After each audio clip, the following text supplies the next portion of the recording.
das ganze Jahr malochen, bis man vom Hocker fällt.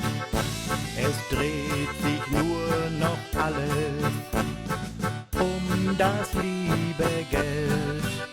Schaust du dann auf dein Konto nach deiner Arbeit Lohn, so willst du dich erschrecken, was bleibt, ist blanker Hohn.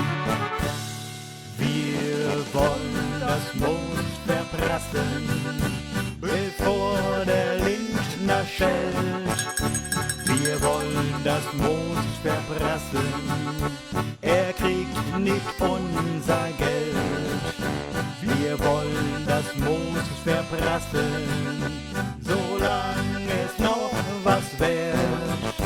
Drauf kannst du einen lassen, was ist daran verkehrt?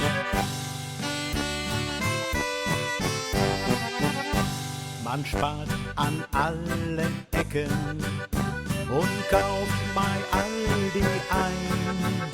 Statt Stammtisch in der Kneipe trink ich mein Bier allein. Das Autofahren hab ich schon selber eingestellt. Wo bleibt der Spaß am Leben auf der verdrehten Welt?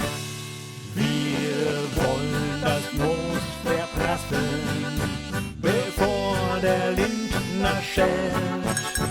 Wir wollen das Moos verprassen, er kriegt nicht unser Geld. Wir wollen das Moos verprassen, solange es noch was wert.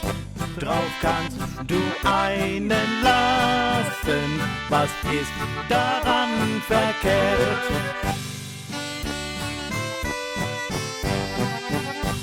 Den Urlaub hast du lange dir abgespart vom Mund. Zu Hause bell ich selber, verkauft ist längst der Hund. Da geht dir doch der Hut hoch, zu Ende die Geduld. Wer heute nicht bescheißt, der ist doch selber schuld.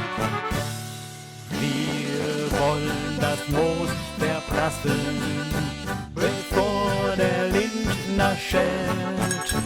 Wir wollen das Moos verprassen, er kriegt nicht unser Geld. Wir wollen das Moos verprassen, solange es noch was wert. Drauf kannst du einen lassen, was ist daran verkehrt?